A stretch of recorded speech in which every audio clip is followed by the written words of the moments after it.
बोलो जयकारा बोल मेरे श्री गुरु महाराज की जय। बोलिए सांचे दरबार की जय। श्री आनंदपुरवासी भगवान की जय। श्री नगली निवासी भगवान की जय। समस्त भगत जी को जय सच्चिदानंद जी। भगत जी इस चैनल को सब्सक्राइब कीजिए, वीडियो को भी लाइक कीजिए और वीडियो को ज़्यादा से ज़्यादा गुरुमुखों के पास शेयर कीजिए ताकि यह भक्तिमय सत्संग समस्त गुरुमुख जन तक पहुंच सके और आप भी पुण्य के भागी बन सकें। जय सच्चिदानंद भगत जी। प्राचीन काल में याज्ञवल्क्य जी उच्च कोटि के ज्ञानी एवं तपस्वी हो चुके हैं। साधु वेश धारण करने से पूर्व उनका करोड़ों का व्यवसाय था। बड़े बड़े नगरों में उनके नाम की साख थी। सैकड़ों की संख्या में भृत्य अथवा सेवक उनकी सेवा के लिए उपस्थित रहा करते। लेन देन का व्यवसाय संभालने के अनेक गुमास्ते थे। भोग ऐश्वर्य का बाहुल्य था।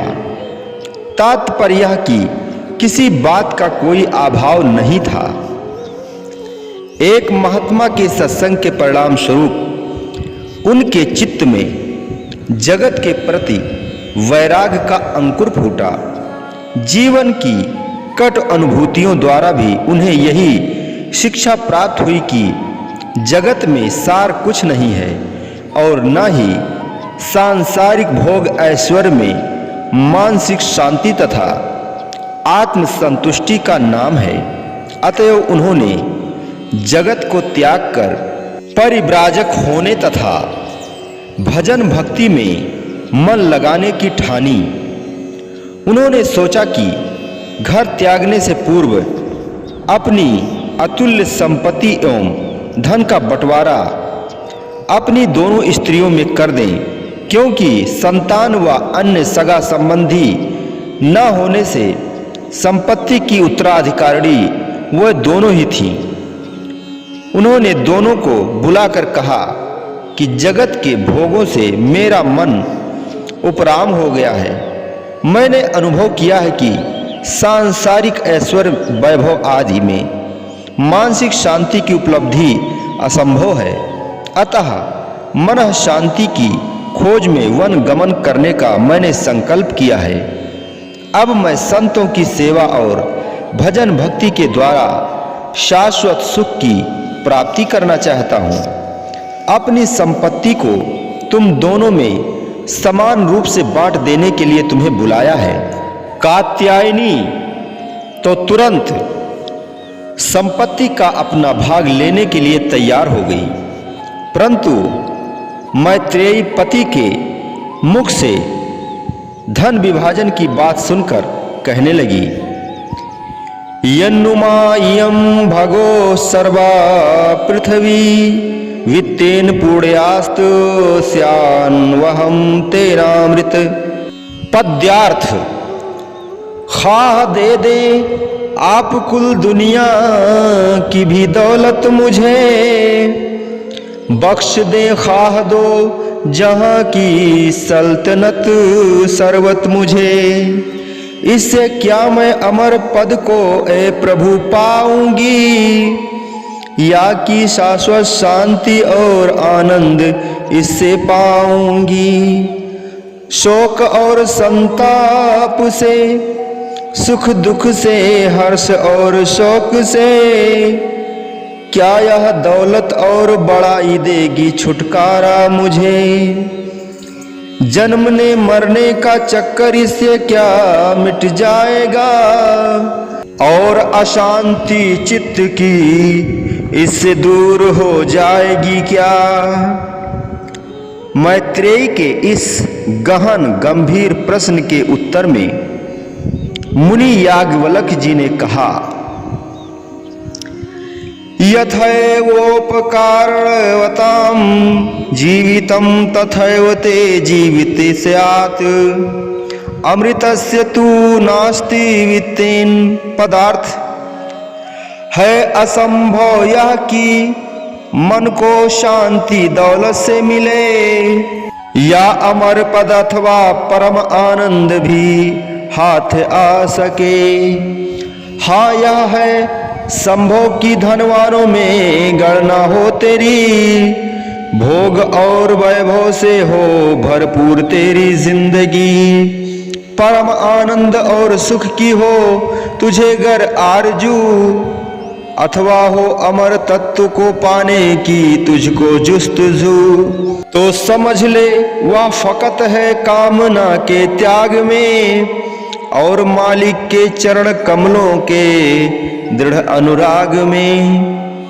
यह सुनकर मैत्रेयी बोली, तेनाहं नामृतास्यां किमहं तेन कुर्यात्।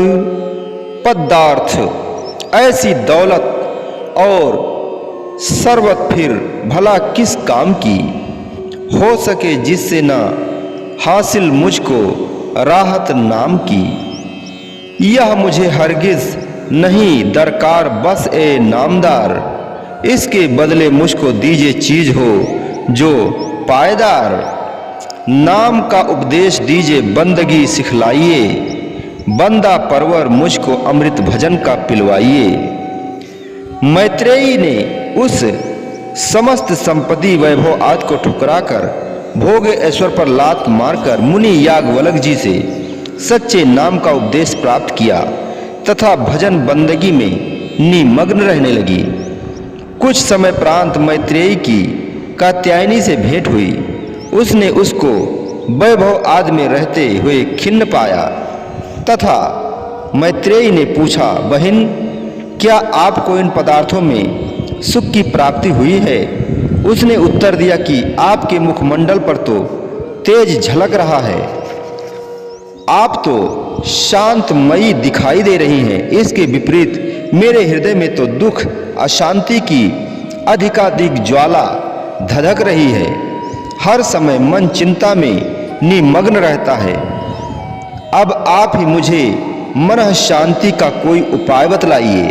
तब मैत्रेयी ने कहा, प्रिय, इस मायावी भोग पदार्थों में न किसी को सुख मिला है न मिलेगा।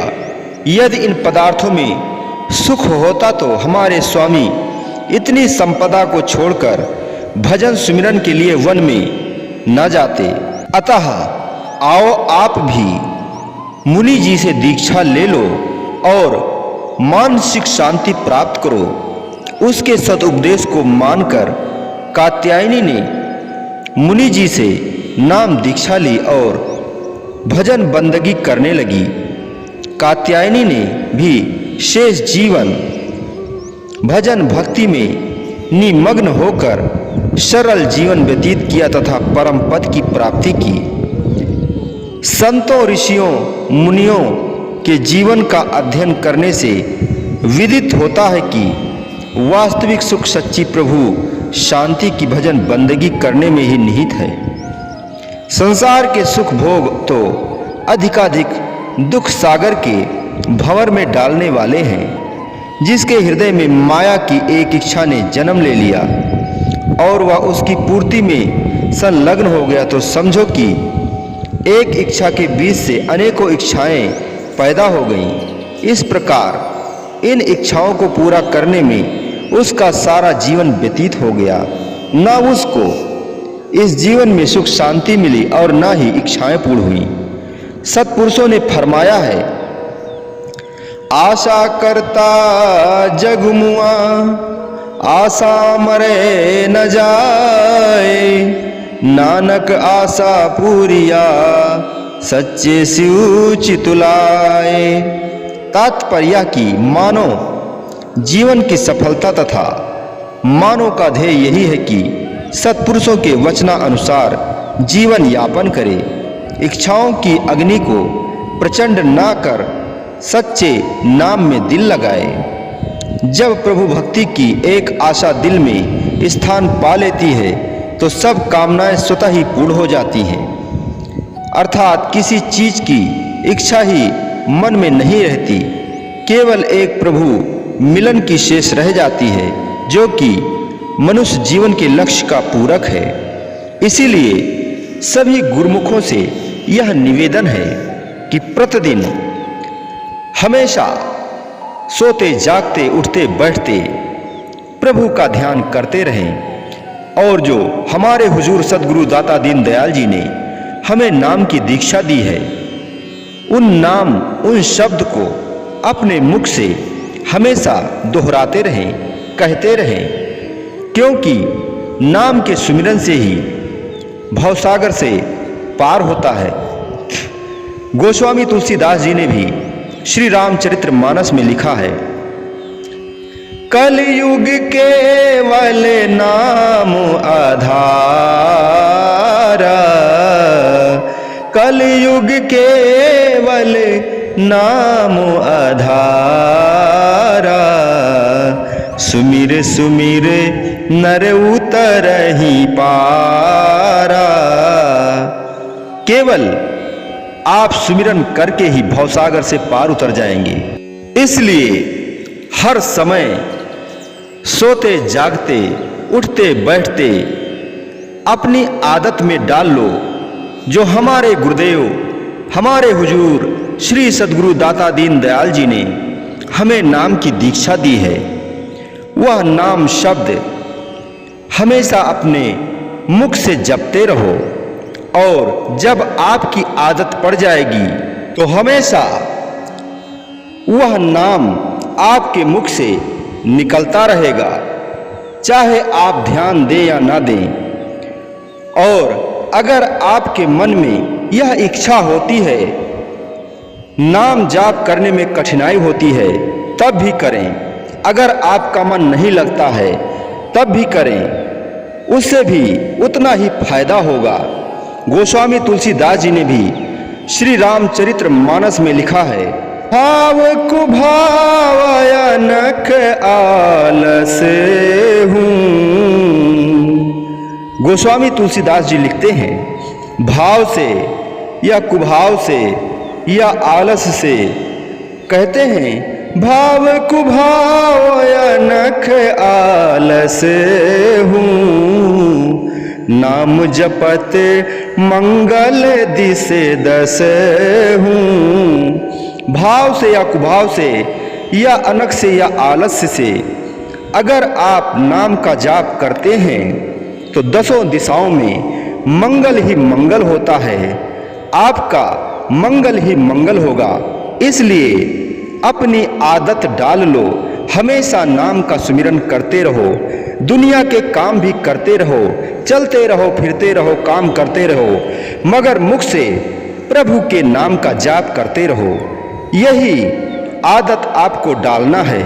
सभी गुरुमुखों से निवेदन है, इस सत्संग को सभी गुरुमुखों के पास शेयर करें, ताकि इस सत्संग को सुनकर सभी लोग लाभ उठाएं।